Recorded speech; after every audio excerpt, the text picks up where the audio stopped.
Pero mientras pasa un día, voy a poner un ejemplo, este día el Estado le está pagando a OCP por transportar su crudo, cuando ya no debía pagarle un centavo, porque ese oleoducto ya debió haber pasado sus bienes e instalaciones en perfecto estado a manejo de Petroecuador, que tiene más experiencia que OCP, porque Petroecuador está manejando el oleoducto del Sote desde mucho tiempo atrás, desde 1990, mucho tiempo atrás, y adicionalmente, porque el personal que luego integró Petroecuador en el año 90, antes trabajó en la Texaco, y pasó ese personal a ser parte de Petroecuador. Entonces, el SOTE y el personal de Petroecuador que maneja el SOTE tiene más experiencia que el personal de OCP Limitada. Perdiendo dinero a plena luz del día. Y dice el ministro Luque que quiere aparecer como el salvador de muchas cosas, pero que demuestra que es puro pinta. Yo no quisiera, dice, que la OCP, o sea, las instalaciones, recaigan sobre Petroecuador, que ya tiene varias cosas y que no necesariamente la están haciendo bien con la cantidad de problemas que tiene. Primero explique cuáles son las cosas que no está haciendo bien Petroecuador. La producción de un barril de petróleo le cuesta al Estado ecuatoriano la mitad de lo que le cuesta pagarle a una compañía transnacional para que le entregue el mismo barril de petróleo. ¿Qué está haciendo mal Petroecuador?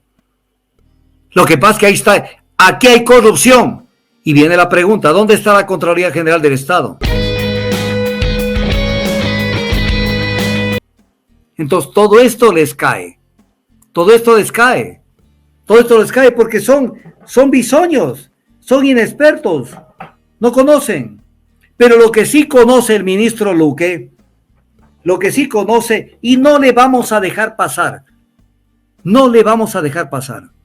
que nos tome del pelo con el famoso tema de la prórroga, de un nuevo contrato que quieren firmar con OCP. Quieren firmar un nuevo contrato con OCP. Y en esto hay que estar sumamente claro en el tema. Aparte de todos los perjuicios que causó OCP desde que se le autorizó la construcción del oleoducto, para que la gente tenga una idea, la propuesta de OCP Limitada para construir el oleoducto, que se amortiza con la tarifa a la que el mismo Estado ecuatoriano tiene que pagarle para transportar parte de su petróleo. O sea, nosotros también estamos pagando para que en su momento hayan amortizado esa inversión. Entonces, le propusieron al gobierno de Noboa Bejarano construir el OCP a un costo de $899 millones, mientras la oferta del Cuerpo de Ingenieros del Ejército era de $567 millones, quitando unos rubros que se inventaron, que no eran ciertos, no eran parte de la oferta. 567 contra 900 millones. Pero siendo que la oferta fue de 899 millones, cuando firmaron el contrato con OCP Limitada, firmaron por 1.100 millones, 200 milloncitos más, o sea, un regalito, 200 millones. Y terminó la obra costándoles 1.465 millones que han sido amortizados con el cobro de las tarifas a las empresas que usan el oleoducto y también con el cobro que le hacen a Petroecuador por transportar su crudo. ¿Y qué dice el contrato? ¿Qué dice la ley? Que al término del contrato se transferirá al Estado ecuatoriano en buen estado de conservación los bienes y activos de la compañía y los derechos, en los términos y condiciones que consten en el contrato.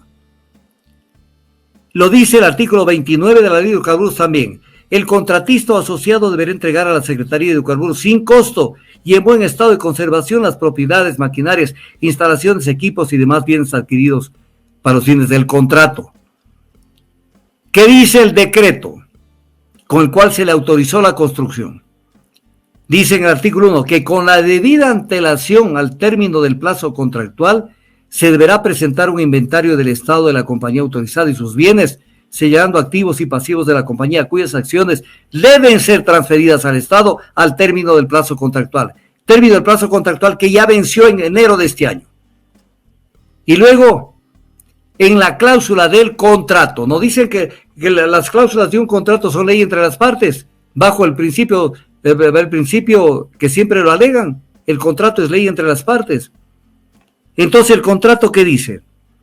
Para el cumplimiento del objeto de este contrato, la compañía por su cuenta y riesgo deberá diseñar, construir, cosas, sin que el Estado tenga que efectuar inversiones de capital, Luego, ¿qué dice el contrato? En vista de que este proyecto se realizará bajo riesgo exclusivo de la compañía, esta realizará las inversiones. Y luego dice 6 meses, cláusula 12.5.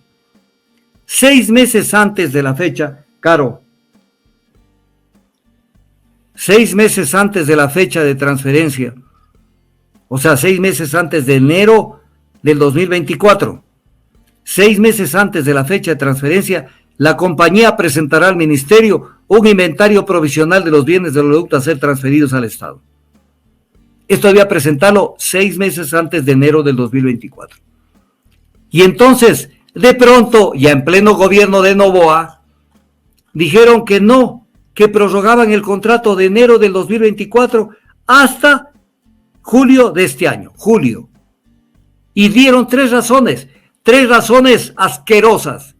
Primero, que no recibían la obra, que ya tenían que recibirla, porque existía la muerte, porque la muerte cruzada terminó con el cambio de gobierno. Luego, que las mesas de transición para el traspaso de infraestructura no han concluido. ¿Cuáles mesas de transición?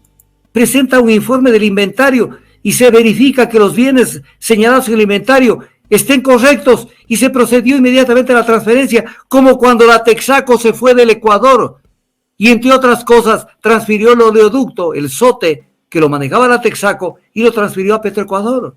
¿Dónde está el problema?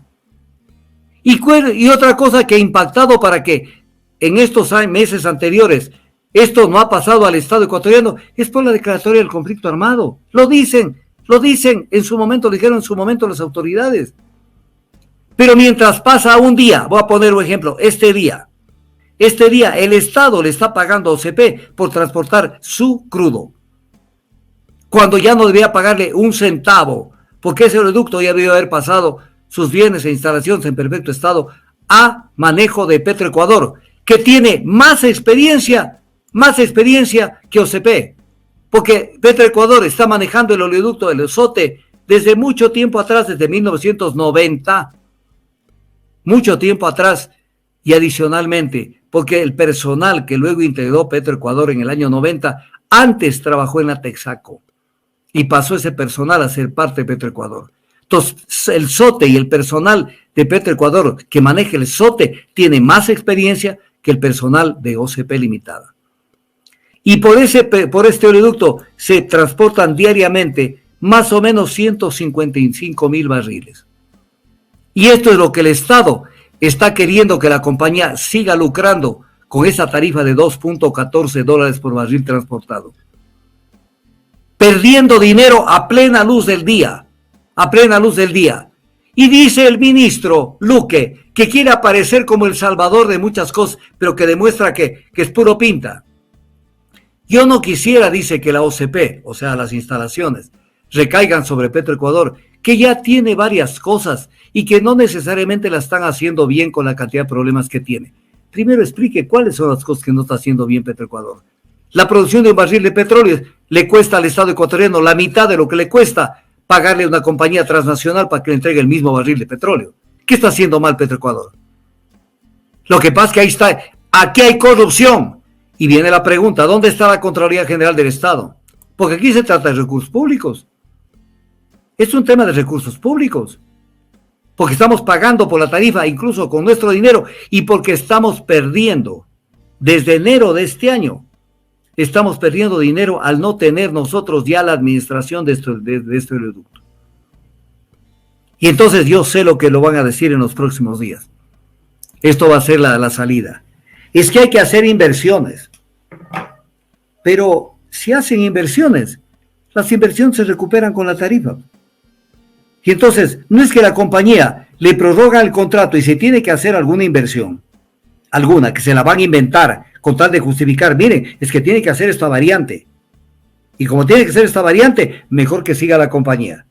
Pero esa construcción de esa variante nace y se paga con la tarifa, que lo mismo tiene que cobrar Petroecuador con la tarifa y hacer la variante. ¿Dónde está el problema? ¿Qué creen que somos pendejos? ¿Qué creen que somos pendejos que nos toman del pelo? Entonces ese oleoducto tiene que volver al Estado ecuatoriano y la Contraloría que se deje de estar haciendo solamente cuestiones mediáticas, que ya le cambió, le puso en la foto de Carlos Poli y de Pablo Celi un listón que dice persona no grata. No, no, señor, eso nos vale un comino. Auditoría al sector eléctrico, que debían estar haciendo ya, y auditoría al tema de los CP, porque se está perdiendo diariamente muchísima plata. Ese contrato genera más o menos 140 millones de dólares al año. Entonces, esto no lo vamos a dejar pasar. No es un temita que quieren hacer lo que les da la gana, como que les regalaron un país. Y entonces, ¿dónde está la ley de hidrocarburos, en las cláusulas contractuales, lo pactado con la compañía? Vale un comino. Sigan nomás, sigan lucrando. No, señor, ese es el tema. Noticia de enero, febrero. Pidieron una cita en la Asamblea Nacional que investigaba algo de esto. Y el viceministro de ese momento, del Ministerio de Energía, pidió sesión reservada para tratar el tema de los CP. ¿Qué sesión reservada? ¿De qué se trata? ¿Qué es el secreto? Un contrato que ya se venció y que los bienes y los derechos tienen que regresar al Estado sin costo alguno. Sin costo alguno, por mandato de la ley y del contrato. Contrato firmado por las compañías. Queda secreto. Y nunca más volvieron a abrir la boca los asambleístas que recibieron en comisión al viceministro. ¿Qué les pasa? ¿Qué les pasa? Pues, o sea, la defensa de los intereses del país tiene que ser algo constante, sonante, tiene que ser algo real. Entonces, esto es lo que pasa. Y ese tema lo abordaron, doctor, en la comisión de fiscalización, por si acaso. Sí. Doctor, en la de fiscalización donde hay... Por eso, vean, amigos de la Revolución Ciudadana y los que quieren hacer país ahí. Si no saben, pidan ayuda. Si no saben, habemos gente que conocemos el tema, pero no den patadas de ahogado. O por último, si no saben, meten como el avestruz la cabeza en el hueco y ya no hay problema. O sea, tienen que demostrar que están vivos, que están defendiendo el interés del país. Esos son temas concretos. Ya permitieron, porque no hicieron nada con la renovación del contrato con Andes Petroleum, para que los chinos de Andes Petroleum se queden 16 años más con un campo petrolero, con perjuicio al Ecuador, porque al Ecuador le cuesta más pagarle a Andes Petroleum por un barril producido que pagarle a Petroecuador. Contraloría General del Estado, ¿entendiste eso o no lo entendiste? Ya venció el contrato, no había necesidad de votarlos a los chinos de Andes Petroleum, solamente decirles, bueno, ya sacaron el santo y la limosna, hicieron un pingo y ganancias acá, hasta luego, que les vaya bonito. Petroecuador puede manejar eso con un dedo. No les dio la gana. Prorrogaron el contrato en este gobierno, con el ministro actual, con el ministro encargado, que sigue encargado, y sigue desempeñando dos cargos que no los puede desempeñar. Como el caso de la vicepresidenta. Claro, sigue desempeñando dos cargos, porque está bien que le encarguen por una emergencia. Se fue la ministra Robo, pero ya le gustó el sector petrolero, ya le gustó, y de paso pincha también el sector de transporte. ¿Qué pasa? ¿Y dónde están los asambleístas que pongan orden en esto?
Hola, ¿tienes un proyecto, una empresa y no sabes cómo registrar tu marca? ¿Quieres patentar un producto? ¿Realizar tu creación intelectual? Aquí te asesoramos. Déjame decirte algo. Mi nombre es Tulio Camilo Bustos Peñarreta, abogado, especialista en Derecho de Propiedad Intelectual y el registro de marcas y de tu creación intelectual. Este mensaje va dirigido a todos los empresarios, emprendedores, artistas profesionales, creadores y desarrolladores cibernéticos. Es el momento que des clic acá abajo para que te registres y reserves una entrevista de asesoramiento personalizado y cursos gratuitos, solamente por interno y únicamente a mi número en la plataforma de WhatsApp.